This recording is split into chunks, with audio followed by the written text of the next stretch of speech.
آج کا پہلا سوال جو میں آپ سے پوچھنا چاہتا ہوں وہ یہ ہے کہ یہ بحث ہمارے یہاں اکثر ہوتی ہے خصوصاً مذہبی حلقوں میں کہ ریپ کے محرک کو بے حیائی کے زمرے میں ڈالا جاتا ہے، اور یہ کہا جاتا ہے کہ بے حیائی کا جب تک سد باب نہیں ہوگا، روک تھام نہیں ہوگی، ریپ اس وقت تک نہیں رکے گا۔ گزشتہ دنوں کچھ سیاسی زعماء نے بھی اس پر زور دیا، ہمارے مذہبی علماء بھی یہی کہتے ہیں۔ سوال میرا آپ سے یہ ہے کہ کیا ریپ کا محرک معاشرے کے اندر فحاشی اور یعنی بے حیائی ہے، اور قرآن مجید نے جو اخلاق و مرد زن کے آداب بیان کیے ہیں ان پر عمل کرنے سے کیا ریپ کو روکا جا سکتا ہے؟ یہ ایک مریضانہ نوعیت کی ذہنیت ہے جس کا اظہار بعض اوقات ریپ کی صورت میں ہوتا ہے۔ ایسے ہی ہے کہ جیسے بہت سے مجرم ذہن کے لوگ چوری کرنے، ڈاکہ ڈالنے کے لیے نکل کھڑے ہوتے ہیں، تو محرکات تو ہر چیز کے دنیا بھر میں ہوتے ہیں، دسیوں ہو سکتے ہیں، لیکن یہ کہ اس کو اس مجرمانہ عمل کی وجہ قرار دینا تو کسی طرح بھی موضوع نہیں ہے۔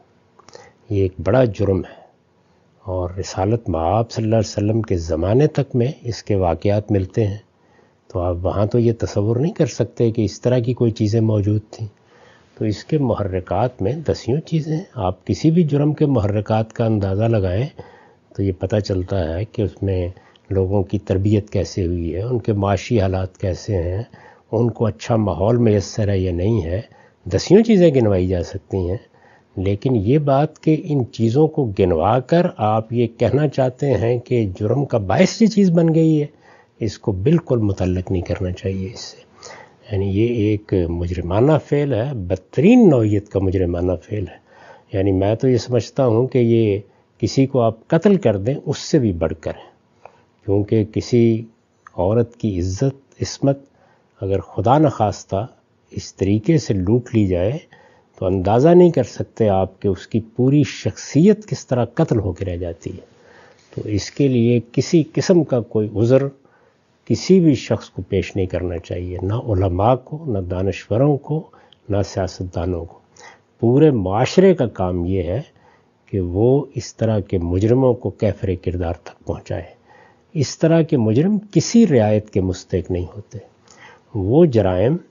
کہ جو عام محرکات کے تحت صادر ہو جاتے ہیں ان میں تو کوئی رعایت دی جا سکتی ہے،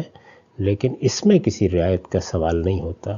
ڈاکہ ڈالنے والوں کو بہرحال کیفر کردار تک پہنچایا جائے گا۔ اسی طریقے سے ریپ کرنے والے یا فساد پیدا کرنے والے مجرم یہ کسی رعایت کے مستحق نہیں ہوتے، تو ان کے بارے میں کارروائی ہونی چاہیے، ہر حال میں ہونی چاہیے، اور پورے معاشرے کو کرنی چاہیے۔ البتہ یہ درست ہے کہ خود قرآن مجید نے جو سزائیں بیان کی ہیں اس میں یہ رعایت ملحوظ ہے کہ بعض اوقات عمر، بعض اوقات انسان کی تربیت کا فقدان اور اس طرح کی بعض چیزیں ہیں کہ جن کی بنیاد پر سزا میں کمی بیشی ہو سکتی ہے۔ لیکن آپ یہ کہیں کہ فلاں چیز کا محرک ہے، اس وجہ سے اس کا لائسنس مل گیا ہے، ایسا بالکل نہیں کرنا چاہیے۔ اس کے بالکل ساتھ یہ بالکل درست ہے کہ اللہ تعالیٰ نے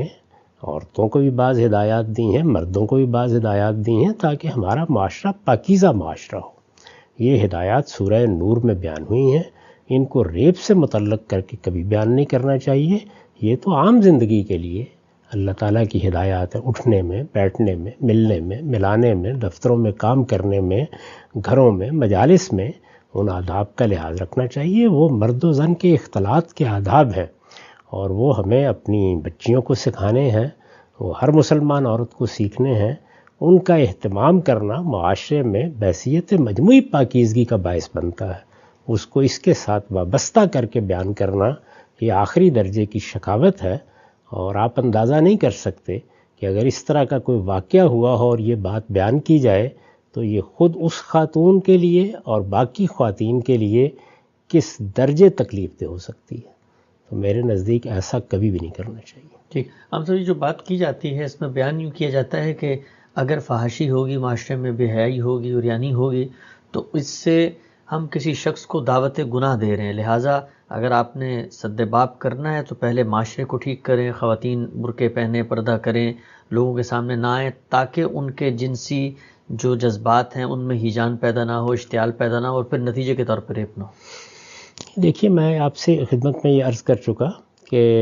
یہ ایسے ہی ہے کہ آپ یہ کہیں کہ آپ اپنے مال کو، اپنی دولت کو تجوریوں میں بند کر کے رکھیں، تو یہ چوری کے لیے جواز نہیں بن جاتا۔ مال کی حفاظت میں کرتا ہوں، ایسے ہی ہر خاتون اپنی عزت کی حفاظت کرتی ہے، اپنی آبرو کی حفاظت کرتی ہے۔ یعنی جو چیزیں بھی موجود ہیں ہمارے پاس، کیا ہم یہ کہیں گے کہ کوئی آدمی اگر میرے گھر میں ڈاکہ ڈالنے کے لیے آ جائے تو ہم یہ کہیں گے جی آپ تالا لگا کے رکھا کریں؟ یعنی تالا تو لگا کے ویسے ہی رکھنا چاہیے،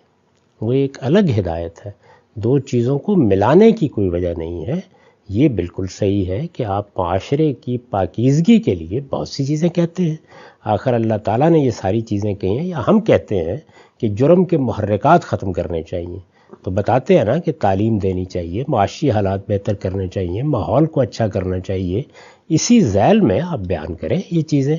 قرآن مجید نے جب ان کو بیان کیا تو آپ یہ دیکھیے کہ اس کی وجہ کیا بیان کی، یہ بیان کی کہ ایسا نہ ہو کوئی تمہیں ریپ کر لے، یہ کہا کہ ذالک اطہر لقلوبکم، یہ تمہارے دلوں کی طہارت کے لیے ضروری ہے۔ یعنی وہاں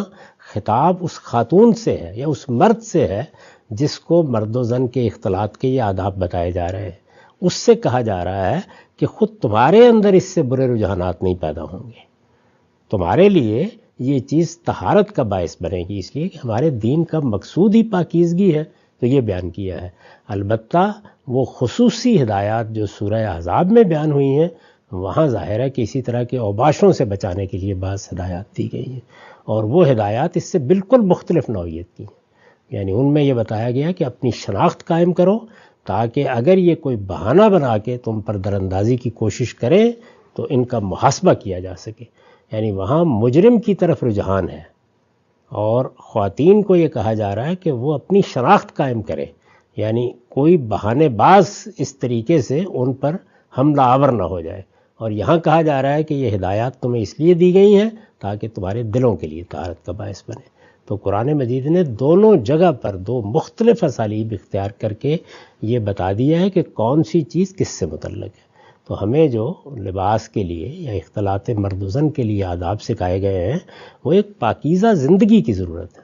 وہ میری اور ایک عورت کی طہارت قلب کا ذریعہ ہے، وہ ہمارے اپنے وجود کو پاکیزہ بناتے ہیں۔ میں جب لباس پہنتا ہوں